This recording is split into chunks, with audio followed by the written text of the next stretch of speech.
Left-Wing Kingz. Listen, think, act, repeat.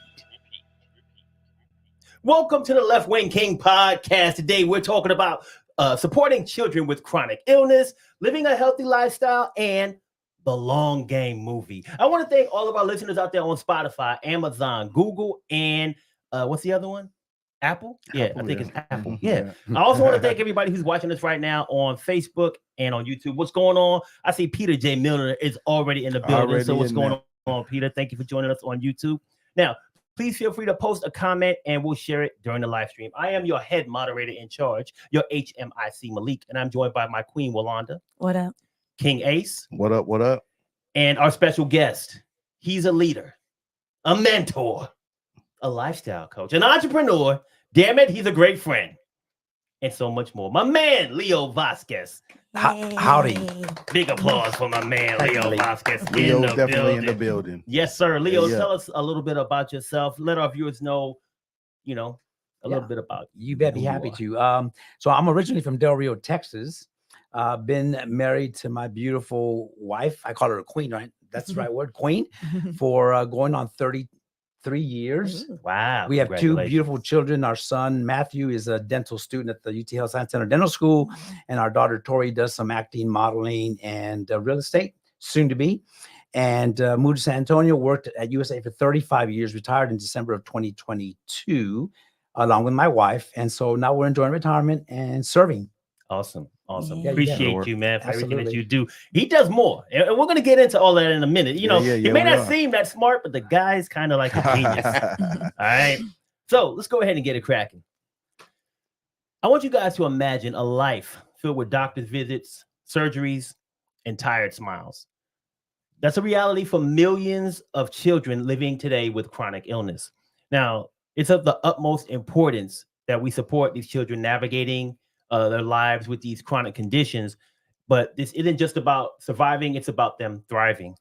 And Leo works with an organization called Ferrari Kid that does just that. So if you could tell us how you got involved with Ferrari Kid, your role with the organization, and how it supports these children with chronic illness. You bet, Malik. Thank you so much.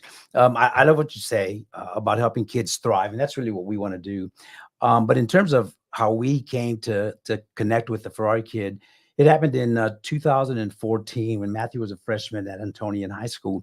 He was diagnosed with cancer, leukemia lymphoma in his left leg.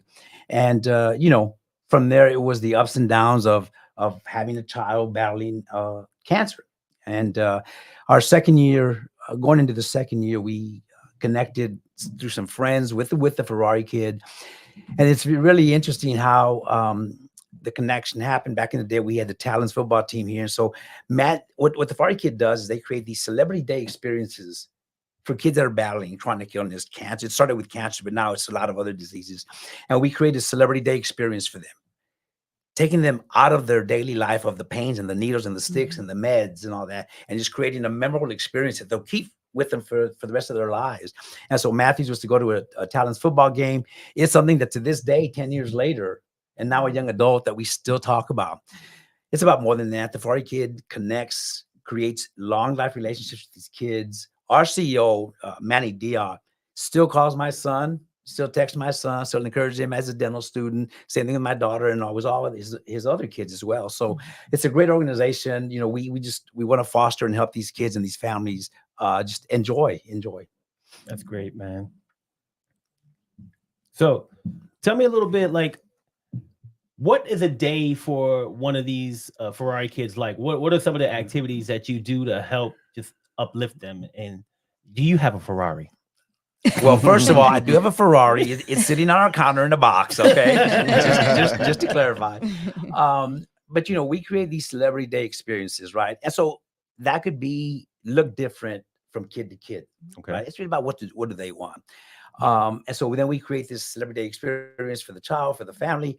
Let me give you an example. We have one coming up, and it's probably one of our more popular ones for the young girls that we serve, and that's at La Cantera, right? So what we do is we pick up the young ladies, either ages, I think, 5 to about 18, in Ferraris, take them for a ride down up and down I-10. Of course, never going over 70 miles an hour on these powerful Ferraris. Don't tell the parents because they really don't know.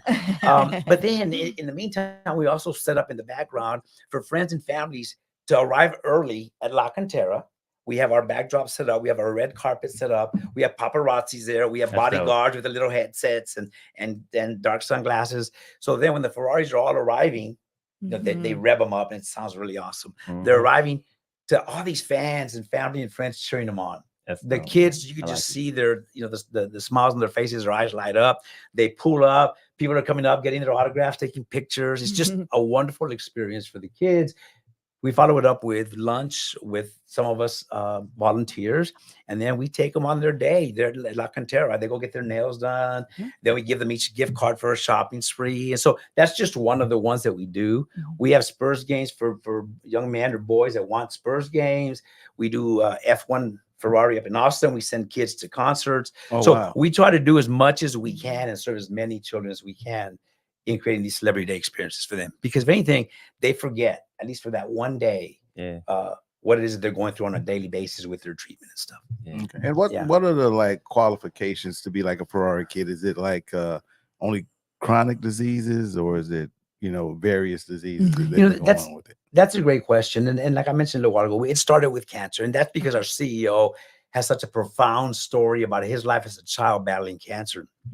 But then we would get calls from other parents. You know, my son has, you know, stage 1 diabetes or whatever, other diseases. And we thought, you know what? We don't want to really exclude anyone. We want to be as inclusionary as we can to serve these children. So we'll look at chronic disease, right, that these kids might be going through.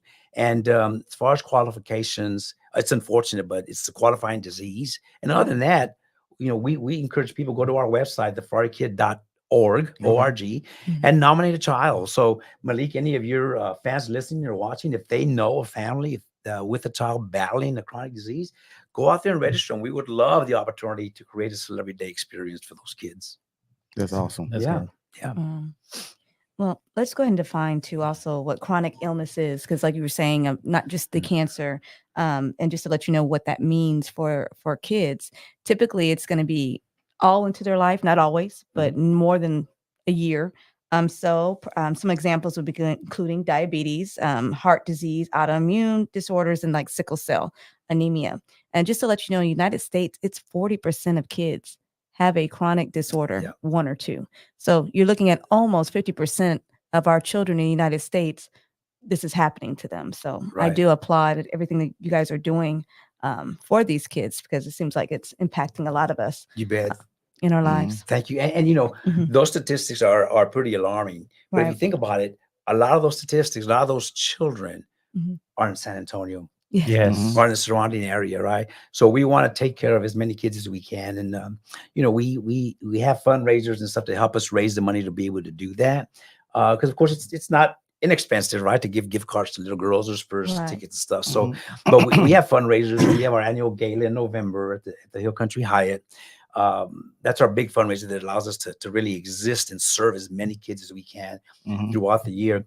Malik, if I can. So not only do we do that, but then a couple of years back, we realized that when a child is sick, the family suffers. Not only the child, the family. And so, and we lived that firsthand. When our son was asleep, you know, Monica and I would have our ups and downs of dealing with a child with cancer, right? And it hurt us, and it would wear on us and make us weary and stuff as a family as well. One of the things that we did about, I think 6-7 years, we created within the Ferrari Kid what we call the Hope Tank. Now, the Hope Tank is where we try to bring as many of Ferrari kids and their families together on a monthly basis. That way, it gives the parents the opportunity. Not only do the kids love being around with all the other kids, all the Ferrari kids, but the parents now get to connect with other parents who are going through the same thing, and they get to live and learn from each other. Sometimes one parent just wants a listening ear from someone other than a spouse, right? So just to give you an idea, we'll rent a theater for a Disney movie or something. We'll invite all the Ferrari kids. We have 500, you know, 300, 400, 500 Ferrari kids there and their families, right? Or we'll host an event at Top Golf, or we have a canyon cruise that we do in the summer, a tour on Canyon Lake because someone donates their boat. So there's a lot of things that we try to do as well for the families. So it's really special. For me personally, the one thing that I like the most is not the gala, shiny, glitzy cameras.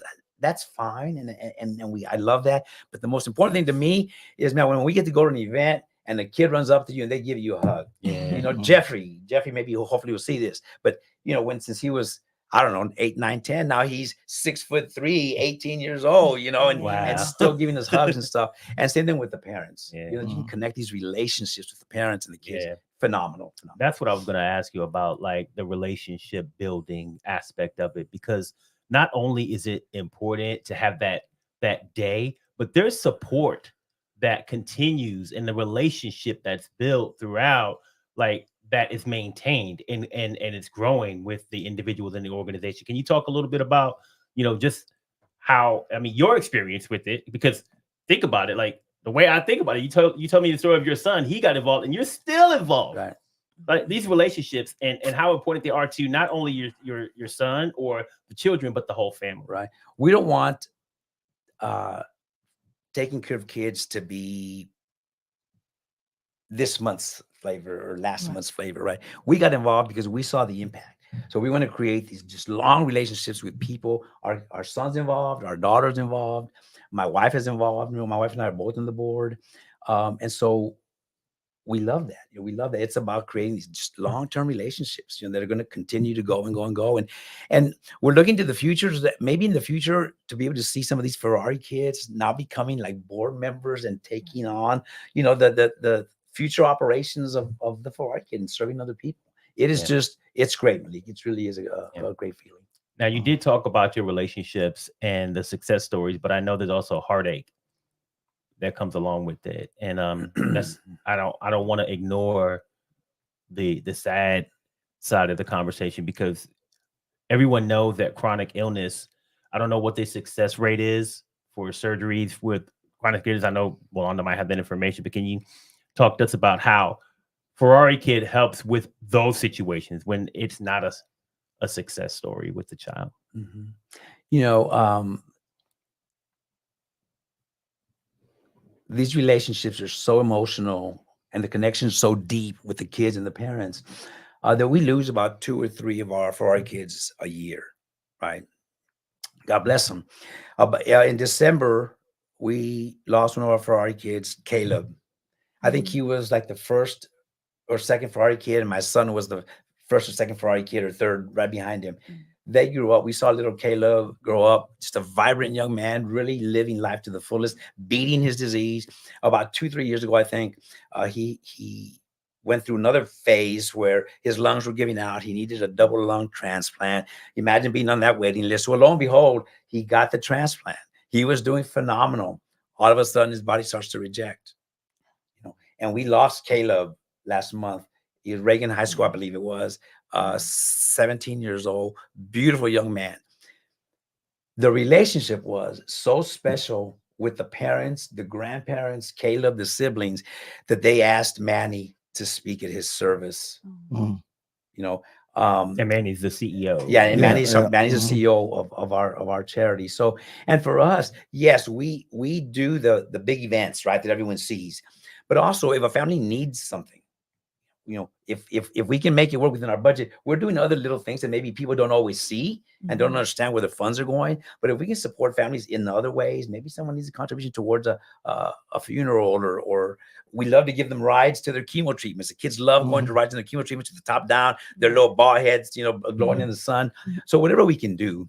But that's just one example of how deep and emotional and connected the relationships become. Wow. And Ferrari kids, what's the age like to be there? What's the cutoff age? Great question. It's 4 to 18, right? Now, to give them the rides in the Ferraris, it's you know, there has to be a certain size. So I think it's 7 or 8, if I'm not mistaken. I think it's 8. But if someone is just so in love with the Ferrari, you know, Manny has been known to drive it to their house and park it and just let the child get in it and take pictures. Maybe we'll just move them up and down the block or something, because sometimes they just want it. And, you know, and we want to be sure that we always follow the guidance that we have, right, to support the kids. But 4 to 18 is the age. I got another question. 16, just got my license. I'm driving that Ferrari, and I can get behind that Ferrari and I can drive it. You know what I'm saying? Look at that. He like, I'm hell 16 no, years you can't old. get I that. just got my license. Hey, I'm a Ferrari kid, right? I You're a want to drop Ferrari the top. passenger. Hey, I want to use it for a date. You know what I'm saying? So real talk. So that's probably the dream that every 16-year-old has, right? To be able Hey, to drive. hey, you calling me a Ferrari kid? No, I'm trying to pull up to school. You know what I'm saying? We'll put him in the seat. We'll put him in the seat, and have him enjoy that. But to your point is, Manny has gone, and he picked up 2 of our kids who both had working through some special needs, and to pick them up and took them to the prom. I'm pulling up to the prom. And with it. we take them to their graduations, and they do Wow. graduation shoots in front of the Ferrari because Okay. it's been part of their life. So that's another one of those little things that people don't know about. It's not one of those big today's my celebrity day experience events, Right. but no, we'll still give up our evenings or our days or our weekends to do things like that. And when 2 Ferrari kids show up in a Ferrari to their prom, Yeah. Mhm. it's something to see. Yeah. You know, Beautiful. Hey, I'm pulling up. I'm talking noise all day long. Hell yeah. Yeah, but it's great. It's great. Lamborghini doors, like, yeah, Yeah. baby. You know The what whole I'm saying? 9. And we got Peter J. Milner. What's up, Peter? From the UK. He says, we had a club here in the UK called the FAB Club. It was specifically for disadvantaged kids with multiple reasons for being there. Yeah. So, I mean, appreciate you sharing that, man. There's a lot of great clubs out there, opportunities. We don't want to make it seem like Ferrari Kids is the only one, but Ferrari Kids is a great organization. I'm gonna tell you right now, I smile and I laugh every episode that we do. I've never smiled so much about the topic that I've smiled about the stories that I'm hearing here about Ferrari Kid, man. They just really bring me joy to know that we have an organization out there that is doing so much for these kids and making their lives better. And the things that you guys do, man, it's astounding, man. And I know that Manny, I mean, I met him one time. You know, he's doing a great job. I wanted to say congratulations to him and thank him for everything that he's doing. Thank you and Monica for everything. And I know, you know, it's crazy how we connect. Just think about what you went through with Matt. Because I remember when that first happened. And I remember when he was first diagnosed. And I remember how it hurt. And just to think of how that helped, like, you create this space where you can help other people. Because I'll put it to you like this, man. I'm not throwing shade or nothing, but most of the time we don't get involved with stuff until it becomes personal. Yeah. And once that became personal, you took the bull by the horns and you did more than just take. You gave of yourself, and your whole family does. So kudos to Ferrari Kid, because they must be doing something right if they make people want to get engaged and involved like they've done with you and so many others. Yeah. You know, Malik, and I do remember when it happened to us. I remember crying at your desk multiple days when I was going through my through my torment with Matthew being diagnosed. And we're not I like to say we're not the biggest charity, but we create the biggest smiles.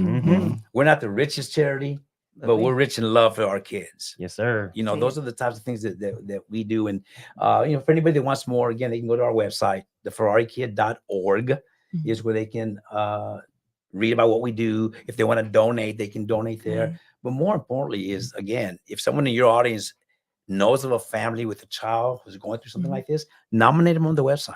Nominate them on the website. If someone needs help with that, they can reach out to you, Malik, and get through to me somehow, and we'll help. Yeah, that's what's up. Well, when talking about help, I need some help with that like button. Okay, so if you watching and you online right now, Facebook, YouTube, whatever, click the like button. Okay, I'm spitting all over the. Click the like button, people, and make sure that you subscribe to Left-Wing Kingz for more common sense. See how you do you, Leo, man? He just sneak it in there, man, just out of nowhere. He does like be like this every week, man.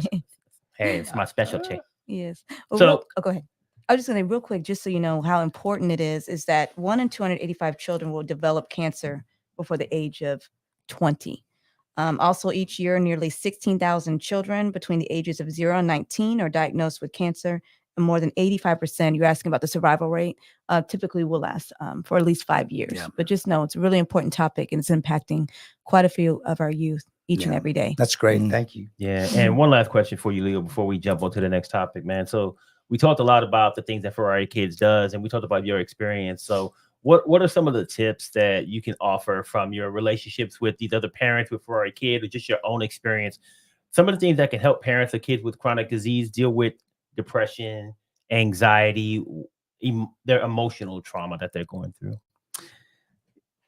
You know, Malik, an unexpected message of support goes a long way, right? Mhm. So to your listeners, send a text, pick up the phone, call someone that you know is going through something like this, a family, the child, and it means a lot. And so that's the number one tip I would give.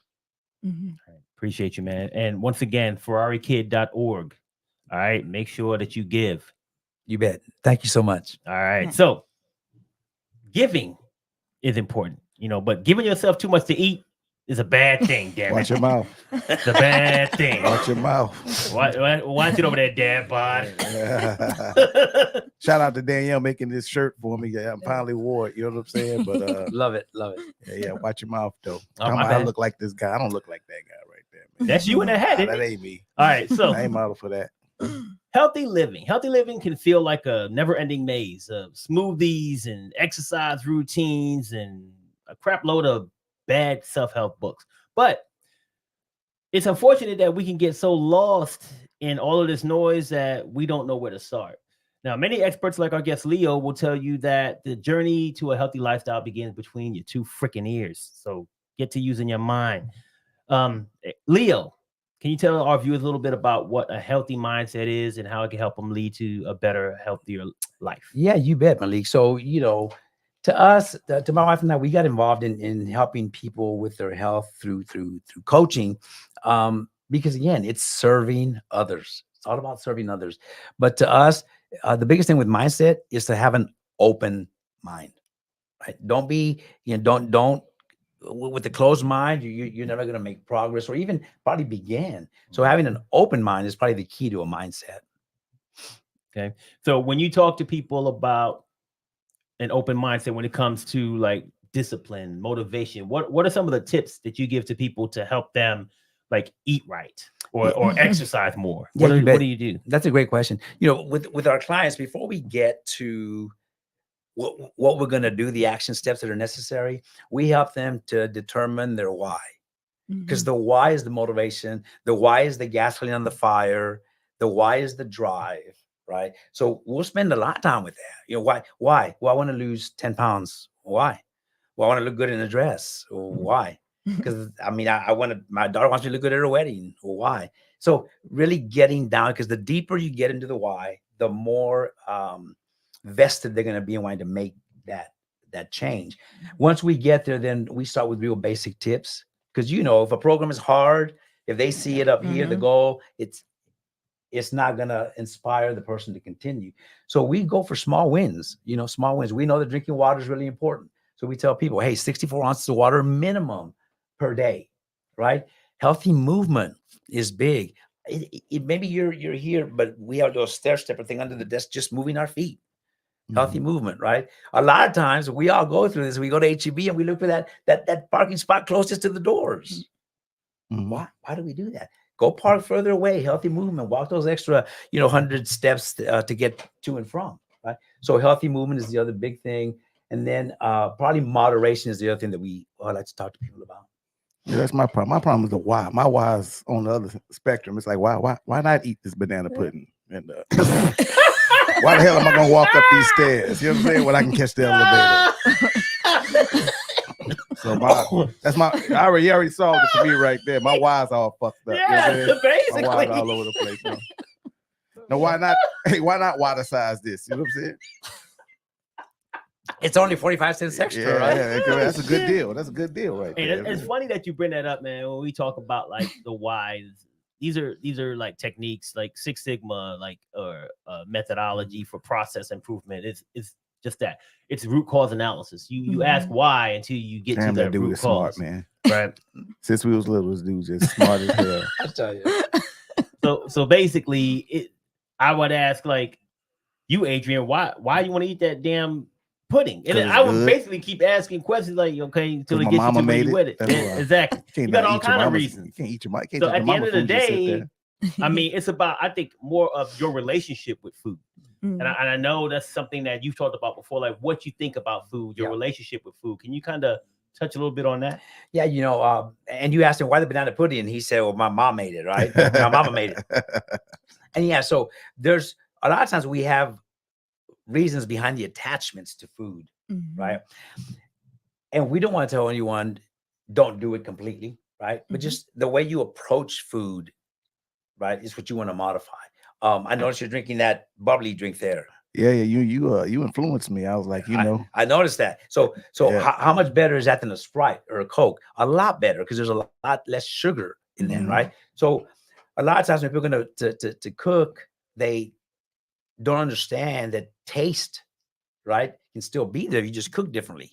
I had banana pudding the other day with sugar-free banana pudding, and I think lower calorie wafers. And I need that recipe. do you know that it tasted Same. really, really good?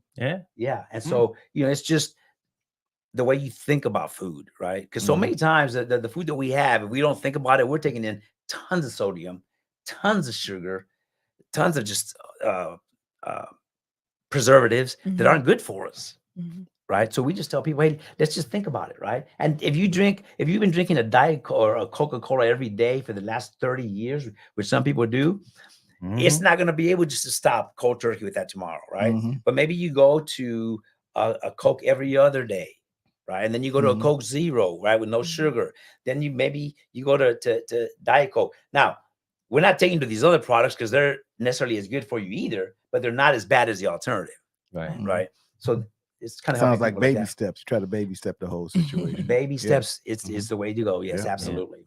Well, Peter's online again, and he says, "I'm on a seafood diet. I see food and I eat it." Sir. That's me and Just to Peter's let you damn know. problem right there. I've been on that one. I've been on that Yes. one. Well, I think the people have to understand the why is to prevent your chronic diseases, what we Yes, just talked that's what I about, was gonna like say. your health. And as we get older, we know that we start seeing the difference in our bodies over there. So maybe we should Everybody Be been the more same for about mindful. 30 years. But you didn't tell me you had your own health coach at home. I'm just saying. No wonder, Look, no let me wonder tell you- you look so good. It's 'cause Let me of tell you her. about this woman. She Don't will just listen to buy her. stuff to try to entice do me to that. eat the wrong shit. That's what she does. I do. And I'm like, remember- thank you, Yolanda. 'cause you give it all away. You be 'Cause like, all I do is give it to him you when he don't want comes these over. donuts? Come on, man. You can't be wasteful, brother. You can't be wasteful. You know what I'm saying? And you talked a little bit about like the food choices and your relationship with food, but also I think purging and removing the temptation, right? That the temptation exists every day, everywhere, every moment, right? So yeah, if you really want to get on a path to improved health, is you got to make some of those changes, right? And so if you live in an area that's full of temptation, right? How can you address that, right? Well, if you're with a spouse or with children, get them engaged, right? Help me. I'm gonna try not to do this. Help me with that, right? I'm gonna try to cut down a little bit. So don't give me the 3 scoops of spaghetti. Maybe just give me 2 or 1.5. So engaging the family is important. Purging some of the stuff that's in your pantry. It's hard because we like to think, well, I'm not wasteful. I don't want to waste money. So let me eat those 3 bags of chocolate chip cookies, Chips Ahoy, and then I'll start next week. Right?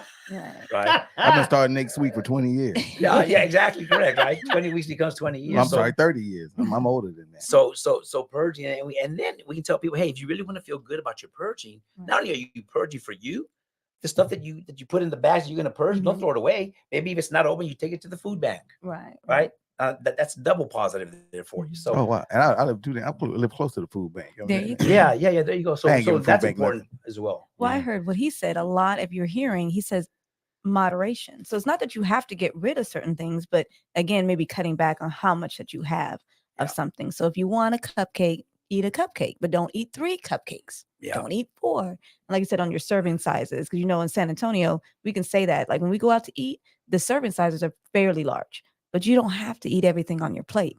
And so I think some of it is just, again, moderation, That's a making great some point. changes. Yeah. And I think moderation helps lead to just also removal of eating certain things, because the less you eat it, the less you start to want it. You know what I mean? Or when you see that you've eaten, instead of eating 2 cupcakes, you eat 1 cupcake. Then eventually, like, I'm not gonna eat a cupcake or whatever. Like I see things like I said, our house, we got a kid who's who comes home every now and then. He's 21 years old. He gonna eat whatever he want to eat. So there's things in my house right now. I know I buy certain things for me to eat, like that I know are healthy or healthier than other options out there. But that also comes with trips to the grocery store. Mhm. So in the grocery store, they got everything. They everything you want. They got On sale, pies, too. ice creams. All. Mhm. What are some of the tips you give people for shopping? You know, a universal tip is don't go to HEB when you're hungry. Mm. Don't go to Costco when you're hungry, Mhm. right? Because you're going to splurge when you're going to spend more money that you need to spend, that you intended to spend. So eat before you go to the store. Yeah. Go on a full stomach, not on an empty stomach. Mhm. Don't shop the end caps because they put all the stuff that Mhm. attracts you on the end caps Mhm. of the aisles, right? That's another thing. Look, every once in a while, take a tour down the produce area. It's pretty there. There's a lot of Yeah. color. There's red and green, Grab yellow, something. and bell peppers. There's beautiful lettuce Put there. them There's- cupcakes up and grab an apple. yeah, and it's funny. If they have a suggestion box, leave them a tip. Say, hey, instead of giving us samples of that Totino's pizza, Mhm. give us samples of grapes and cherries and apples. Right. And Okay. wine. They like to give you wine. too, Yeah, every give time us you- wine. Yeah. Glass of wine's not bad. But the other thing is, we're talking about grocery shopping. Is go on a full stomach, right? Don't go on an empty stomach. You're going to spend more than you need to. Okay. And like you said, with the expenses, how do you talk to people about like gym memberships, or do you tell them about things that you can do at home? Like people making fun of me, but I do my little sit-ups right here on this couch, during commercials. Do you give them tips on things that you don't necessarily have to have a gym membership per se? Like you can do home membership, actually exercises in the home and things like that. Wow, amazing! You do have a health coach here at home. Yeah, so many times people will say, I can't afford to eat healthy. Right. Eating healthy is more expensive, Mhm. right? So we don't want to tell them to incur more expense if it's not something they're capable of doing. But we want to redirect their spending, right? Instead of Mhm. spending on that Twinkies box of 12 Twinkies cupcakes, Right. go buy you a bag of grapes and a bag of cherries, right? Okay. Just kind of redirect your spending. And a lot of people can accomplish that. But to your point, if you don't need the cupcakes, Mhm. you don't need to have them. You talked about your son comes home, he'll eat whatever he wants. And that's true. We've got a 25-year-old and a soon to be 23-year-old. Mhm. But here's the beauty of it. They're watching us. Right. They're watching us. Our son now will eat asparagus. He wouldn't even want to get within 10 feet of asparagus when he was young. Our daughter thought broccoli was like some kind of germ that lived in a little bundle. And now she eats broccoli every day. So they're watching us, right? So Mhm. now they've gone from a lot of red meat, they eat a lot of salmon. Me too. I don't Yeah. do salmon, they know that, but Mhm. they eat a lot of salmon. So they're starting to even eat better. Yeah. So maybe we will prevent the Mhm. things that Yes. are ills For them. from impacting our children later on down the road. Yeah. Yeah. Gotcha. Yep, no, that's good. Good knowledge. And yeah, I make jokes and stuff, but yeah, as you get a certain age, you just can't just grab what you want no more, man. And I tell people like that. I mean, so somewhat aware, I could definitely use some help though. I mean, I'm, like I said, I don't drink no real soda. Mhm. I had a friend of mine that had some issues with health and diabetes and got in the Mhm. hospital. And he was like, I'm just drinking Pepsi. Oh, I said, Pepsi? So you Mhm. still drinking real soda? I've been off real soda like 15 years. You know what I'm saying? Right. Like a Coke, you put a real Coke to your mouth or a Pepsi to your mouth. So no, good information. But yeah, man, just it's part of when you mature, man, you just can't eat everything that you want. Now, like I said, we all have lapses and we all have cravings and want to do Mhm. whatever, but you got to be somewhat aware if you want to try to survive. I mean, you're gonna be going to the doctor a lot on a lot of medications. So maybe Mhm. get into that because I remember when we had our meeting on Wednesday, you kind of talked about some people that got off of medications when Yeah. they worked Oh. with Yeah. your program. Yeah, absolutely. And of course, we are not doctors and we Right. don't proclaim to be, and we always emphasize, hey, be sure that you work with your medical provider, right? On any kind of a plan you want to start. But we share information with them. And what we have seen is that not through necessarily our products that we offer in our health coaching business, but it's through the modification and the transformation to healthier eating that has the impact, right? Okay. It's not the fuels that we provide. It's the habits that Mm. we help people create that can help people to get off of some of their meds. Me personally, so I'll give you a personal experience. I was on high blood pressure pills and cholesterol. Mhm. And I would reflect back to days at work with you, Malik, where we had, some older people that would work for us who were having already trouble in life, and they were Mhm. experiencing all those things. And I remember telling them, "Come on, guys, you gotta eat better. You gotta do this." But then I realized I was becoming that person Right. Mhm. at 54 years old to be taking these medications that I didn't want to take. Mhm. Mhm. So my why was Mhm. my Mhm. daughter. I want to walk her down the aisle. I want to hold grandkids. She's dating this wonderful young man, and we want to have grandkids, and we want to see that, and we want to experience that. That's Mhm. my why. Yeah, That's my why. And so that's a good why right we there. we Mhm. modify a little bit. And I told my wife, I'm like, honey, you better get ready, because when you're 92 and I'm 94, I'm still gonna be chasing you. Uh-oh.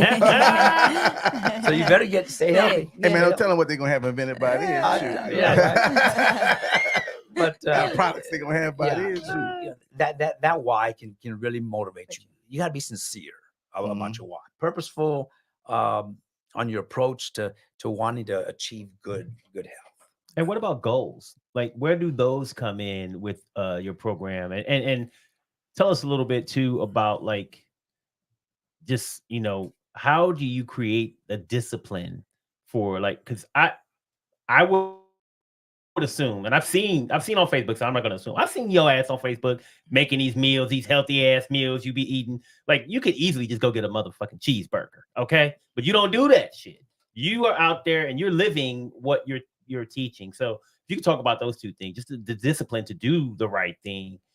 And Yeah. So discipline and goals. So remind me so I don't forget what you Right. want. But just to let you know real quick on the cheeseburger thing, we all have our choice days. Okay. Some people call them cheat days. That's what you Right. call that? Choice days. We don't want I to call like it that, because you we can choose just to do do either that's or. right. And we don't want to call it a cheat, because we don't want your you're mindset to cheating. think that you're cheating. Yeah, it's Because a that's choice. I a negative like that. already, right? Yeah. So we want to empower you to Choice think you're making a days. choice, right? Okay. So I have my choice days. Mhm. I have Okay. my choice days. So I'll put it out there. Goals. Malik, and you and I were coaches for USA for 20 years, right? Mhm. And so we know what it is to set goals and SMART goals and all that stuff. But we want to set realistic goals for people. Mhm. But we do want them to be big goals, because with big goals come big habit Habits. changes. Mhm. Mhm. Right. And we're not saying that these have to be accomplished next month or in 6 months, right? We can have some shorter term goals, but big goals, because with big goals, we're going to inspire you to create big habits, Mm. positive habits that are going to pursue those. And we check in with our clients, the first couple of days, it's daily. Hey, how did you do? What went good today? What didn't go good today? Talk to us. And so we want to listen to what they're saying. And people will struggle on day 1, they'll struggle on day 7, they'll struggle in month 9, Mhm. right? But it's saying ultimately, okay, what's your why, right? And what's the correlation to the goal? And what do we need to do in between, right? And remember, don't feel bad and don't beat yourself up because you had a choice day, Right. Mhm. right? Mhm. We're human. So we're going to make those days. And we don't want this to feel like you're on some kind of diet to where Right. you're starving yourself. No, Mhm. we want you to understand what's the benefit of eating. We tell people eat 6 times a day. Why? Yeah. It's going to help to keep your metabolism Mhm. moving, or hopefully spark it back up. Mhm. It's going to help to avoid food spikes, because we know what happens is if I starve myself all day, I'm going to come splurge at dinner time, Right. Mhm. right? So what's going to happen to my blood sugars? They're going to Right. go up. Mhm. What does my body do to bring my sugars down? Hold on. Yeah, it's going to start producing insulin, Yeah, right? yeah, And what is yeah. insulin? It's a fat storage right. hormone, Mhm. Mhm. right? Mhm. So it's some real basics, right? That we had to learn. Right. Good. And so you keep your sugar in check, more That's better. balanced throughout the Right. day. Now we're not Mhm. saying to have 6 donuts or a donut, a Right. cheesecake, a cupcake, Yeah. 6 times a day, but maybe Little you meals. have some grapes, and maybe you have some yogurt, and Mhm. maybe you have some small little meals 6 times a day. Yeah. Is important to help you keep you on the path to those goals you were talking about. Yep. And do you also talk about like proper sleep and like stress management? Because I know stress management typically leads maybe to the food, as far as what happens with Yeah. people wanting to eat all the time. Mhm. And do you give them like stress management skills or like strategies to use? I Yeah, guess, yeah, in we can life? we have a wonderful resource, and the doctor who wrote that book, it is that is literally what I call like a Bible to health, Mhm. because it is written by a doctor, not for doctors, Mhm. but for the common person like myself. Right. And I've read that book twice, Mm. and it's really good because it gives you easy step by steps to help you understand the impacts of what you're doing. See, so many times people will do something, they don't understand why or what, so it doesn't last. Right. He helps you understand and tie Why you're together doing what is it you're doing. So we do give people help like that. Okay. You mentioned sleep. Mm-hmm. Sleep's important. And I'm not one of those big sleepers. So that was a challenge for me because I've always been one to wake up by 4:30. Okay. Just naturally, no alarm. Right. I get up early. But I started to read, understand, okay, if I stay in bed, would I fall asleep again? I always thought, no, I need to get up because the day. I started staying in bed, sleeping till 6:15. Okay. You know, Right. so that's good because your body needs that rest. It needs a rest to rejuvenate from the prior day, the stressors of the prior day and stuff. So yeah, we help people with that as well. Awesome. Yeah. All right, man. So I just want to start. I mean, end this conversation. I said to start. I want to end this conversation real quick. Just kind of give you the opportunity to talk to people about your business, where they can get in contact with you if you want to go ahead and share that information, because I think that it's important. A lot of the things that you're saying, people need to take advantage of, and they need someone to help them understand the impact that each thing is having, which you have articulated quite well here. But I think that's something that holds people back a lot is they just eat and they don't understand what's happening. And well, I'm just gonna eat this cookie. Well, yeah, but later on you're eating a cupcake, and then you're eating a chocolate bar, and then you eat, so what is the impact? How can you help people? I mean, I think that you're doing a great job with explaining those things. And I've seen people on Facebook and people who we've worked with who have been part of your program, who have lost weight and are living a healthy life and they love it. And if you want to share that information with others so that they can take advantage of it. Yeah, you bet. And Malik, for us is if you want to work with us, we'd love to engage with you, identify what's important to you, and help you on your journey. We'd love to do that. But ultimately, the goal is better health. So whether it's through us or anybody else, that's not what we're not here just for our benefit. We're here for your benefit, your audience's benefit. So go somewhere, get some help. But if you want to work with us, you can find me on Facebook. It's under Leo Vasquez. Shoot me a message and we can talk. And sometimes for some people, it's like they like to learn and get the information. But they say, right now, I can't spend that money. Right. So first thing we tell people is this: we understand that, right? And but when you can do it, remember, it's not an expense; it's an investment. Yes. In your health. And what we try to do, a lot of people, is we try to redirect. Are you going to Starbucks every day? Because I know that's $5, $6, $7 a day. Well, that could easily pay the investment for our program, right? So we help people to redirect their spending to accomplish the goals they want to accomplish. So again, whether you come with us or anywhere else or on your own, make some small changes, because we know, maybe I don't know all your personal whys right now, but I know that if you sat there and you thought about it and you wrote them down, you'd get to some really powerful, profound whys that would probably make you tear up on your own. Yeah. Great point, man. I will tell you what, there's something that made me tear up, and it's a movie called The Long Game. Now, if those of you who don't know about this movie, in the 1950s, a group of Mexican-American teenagers wanted to swing their way into the prestigious Del Rio Country Club of Texas to play golf. Now, if you think Texas has discrimination now, then just think about 54 years ago, back in the 50s. Now, these young men had to deal with prejudice. They had to break down barriers, and they had to show people that, anyone with talent can excel if they put their mind to it, they practice, no matter what facilities they had, what equipment they had, or where they were doing it. Luckily, we happen to have a descendant of one of those individuals in the room. That is our esteemed guest, Leo Vasquez. And he can tell us more about the story and the adaptation to its Hollywood film. Yeah, you betcha. So let me start by giving credit to the book's author here in San Antonio, attorney Humberto Garcia, wrote the book. The book is called The Mustang Miracle. The movie was then titled The Long Game. Dennis Quaid is a director and is in the movie. But it takes us back to 1957, right? The story of these young men that couldn't partake in, being part of a country club in Del Rio at the time because Mexicans were not allowed, period, right? That was it. They could caddy, though. And so they became caddies for some of the, Caucasian people who were members there. And what is part of the book, but the stories that my dad told us in reality, and I'll give you a bit of both, was that when they would caddy and people would miss shots, they'd break their clubs, get out, man, throw them in the creek, and their balls would go in the creeks and stuff. And in the evenings, they would go dive into those creeks, with flashlights, looking for all that broken equipment, those lost balls. They'd get them, they'd tape them up. So that was their equipment. They took machetes in West Texas and chopped down mesquite to, they call it El Gallito, I believe it was called, the little rooster, to create their own fairway. And then they dusted off a little area with a can in the ground and swept around it. That was their green. And they taught themselves how to golf. And, the story went that they got pretty good. A coach saw them, picked them up, battled with the country club there to try to let them play, and got them to the state tournament in 1957. At first, they weren't admitted. Then they were. They ended up winning the state of Texas championship in 1957. Awesome. And it was just a beautiful story of determination, perseverance, knowing what you want. It goes back to what we're talking about, getting healthy. Mm-hmm.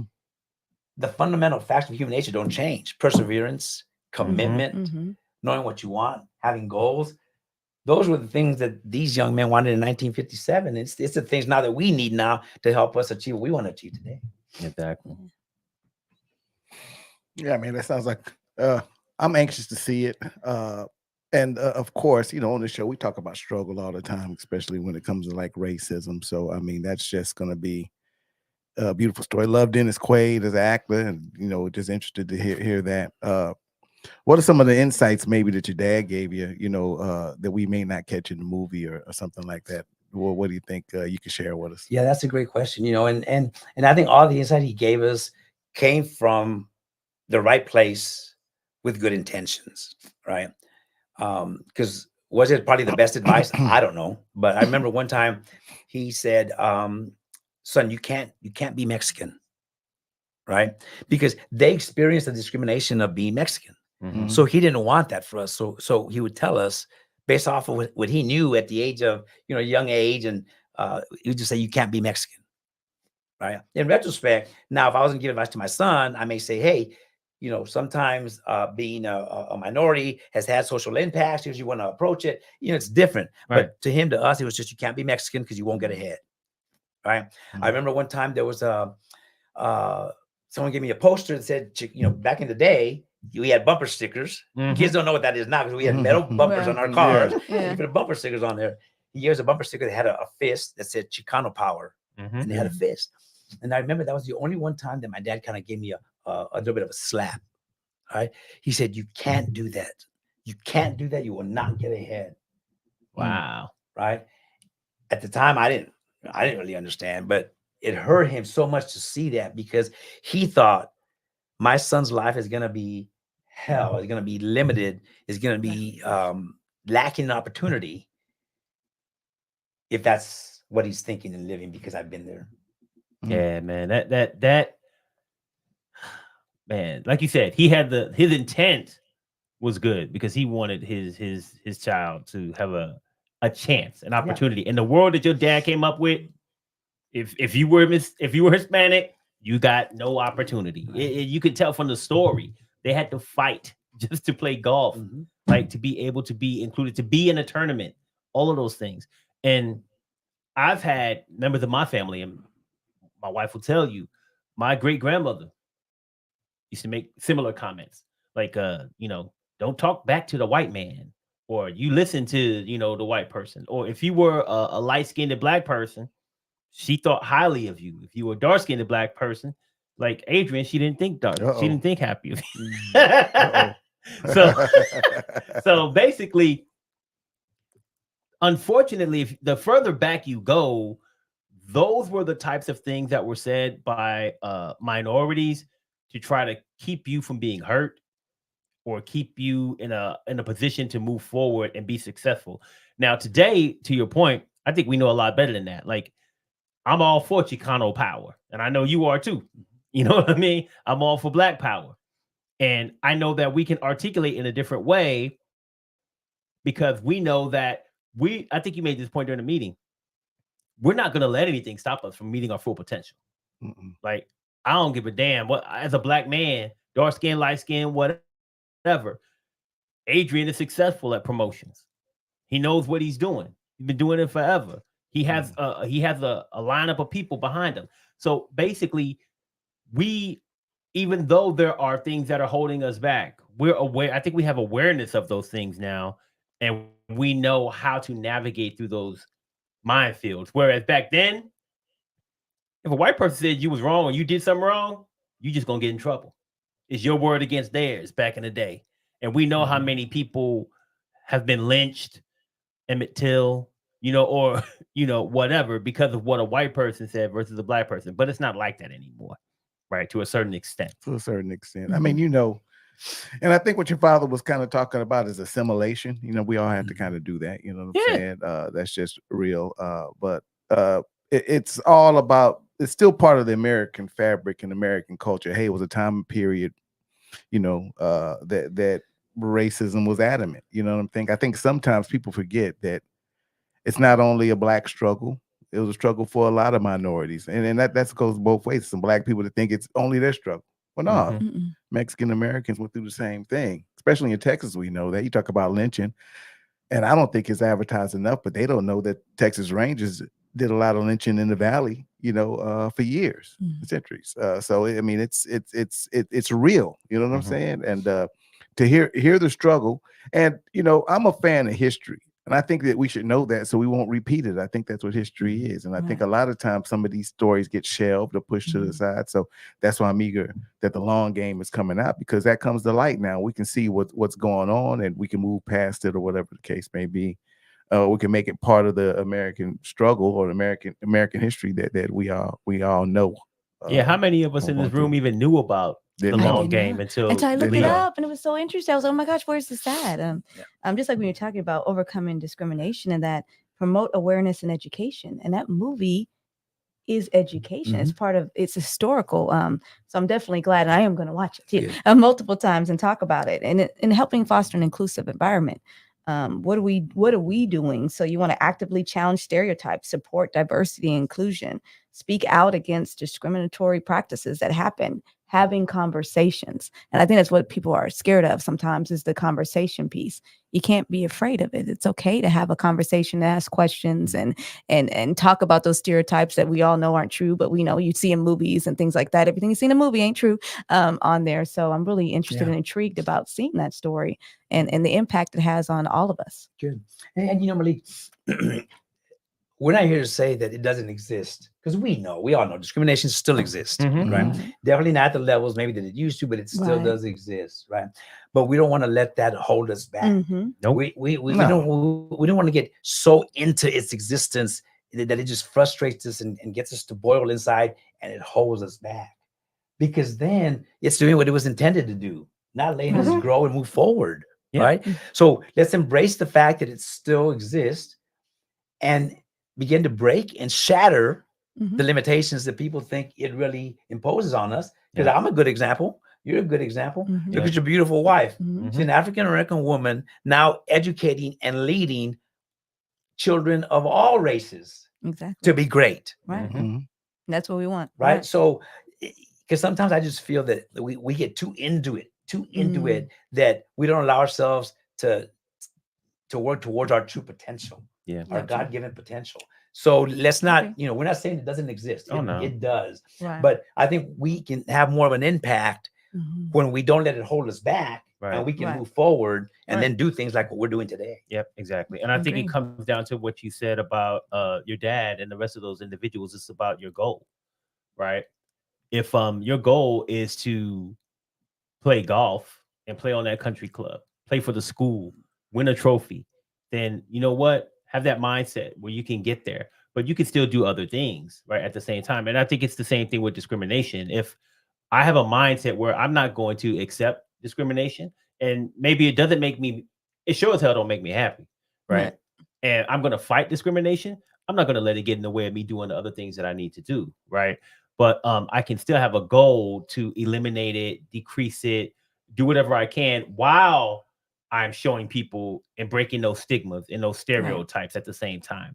Right. So, I mean, but unfortunately, to your point, even today, there might be someone who might say, well, hey, you're pretty articulate for a Black person. Right. I try. We know you are. And I know it has nothing to do with the fact that you Black, white, but there's people out there who still think that way. Right. And that still exists, even though I can be, my point is, I can get to being the president.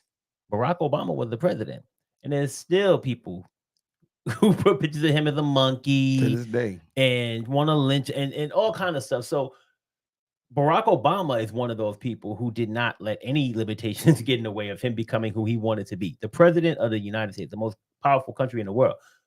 But you still got to deal with discrimination. It's not going anywhere, to your point. So Yeah, and I don't think you wear it as an anchor or anything, but I think in this political atmosphere we have right now, when you have like Ron DeSantis who's running for president, who talks about, well, Florida, this is where woke comes and dies. Well, woke, which is just basically having knowledge of things that happened in the past and acknowledging those. That's pretty much what when you're saying woke. Like, I'd love to have it to where discrimination was an issue. We have to talk about it. But when you say things like that, you keep it, you keep it where it is, where it's going to be mainstream. So, you got this guy, he's running for president, and he's basically saying, well, what I'm doing in Florida, I'm going to do everywhere. Yeah. Well, in a Florida story like Leo's, they're going to try to brush that to the side, and you ain't going to learn about it. You know what I'm saying? Because that's where woke goes to die. That's an important story.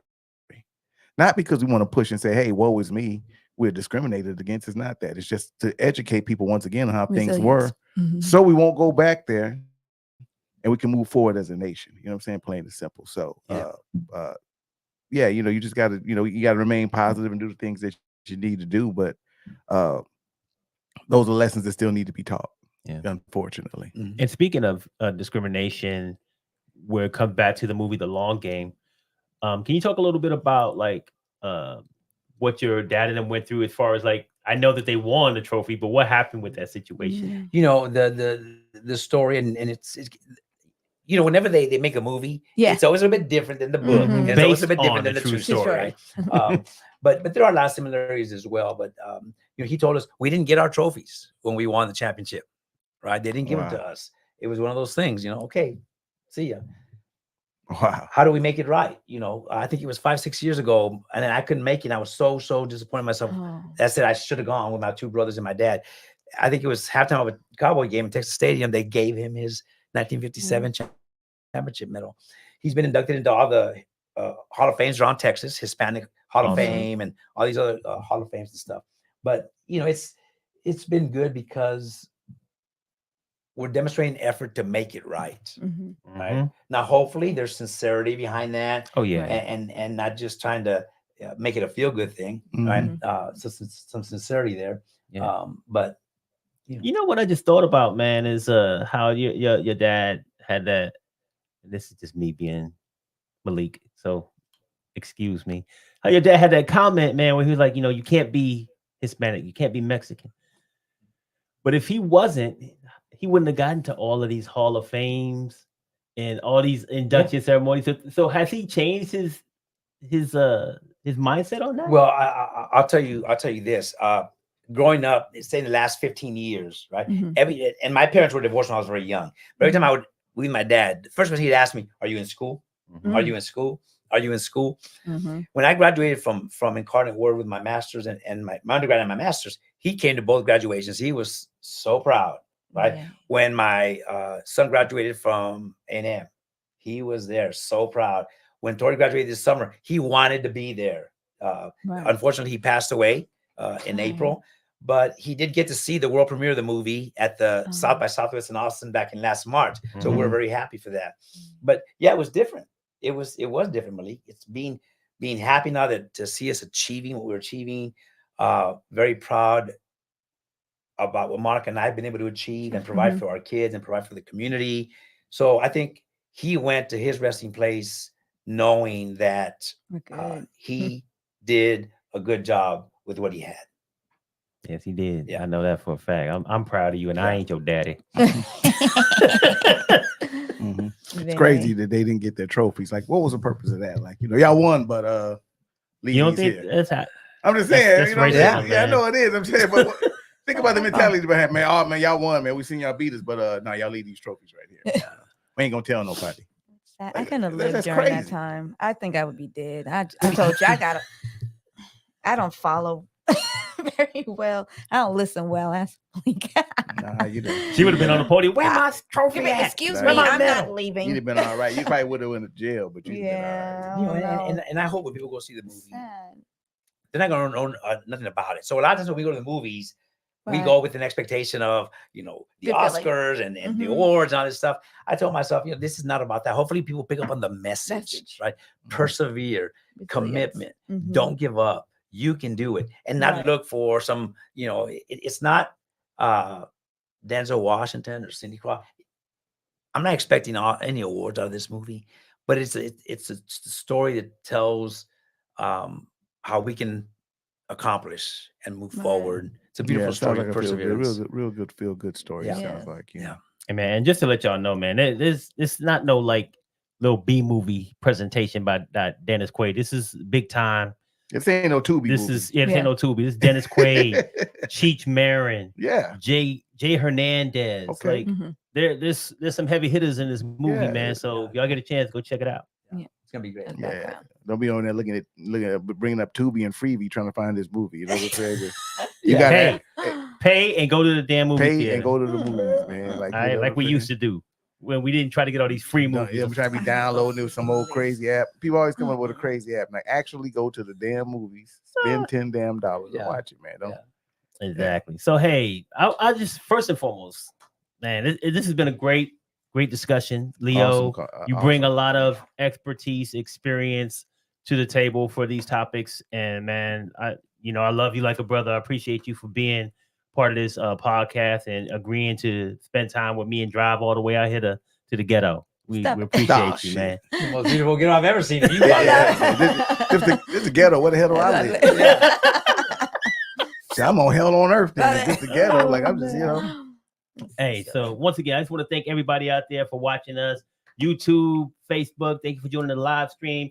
Everybody else out there, Apple Music, Amazon Music, Google, Spotify, the whole Spotify. nine.